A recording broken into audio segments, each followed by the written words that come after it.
Magandang gabi mga idol.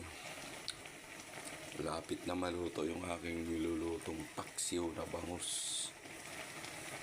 Ulam mamaya. Paksiw na bangus na may ampalaya yan. Paksiw na bangus.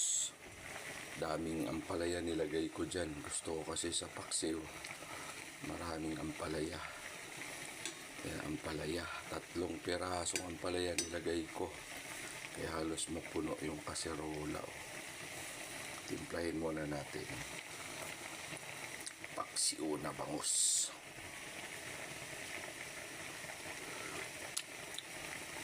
Wow, sarap. Sarap naman talaga. Isang linggo na hindi ako nakakapaksiw ng bangus, kaya nagpaksiw na naman ako. Paborito ko kasi talaga ito, paksiw na bangus.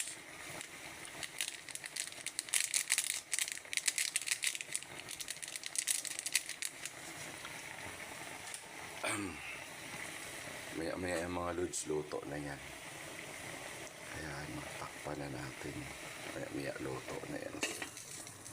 Sarap na naman ang ulam ko ngayong gabi. Pinaksiw na bangus.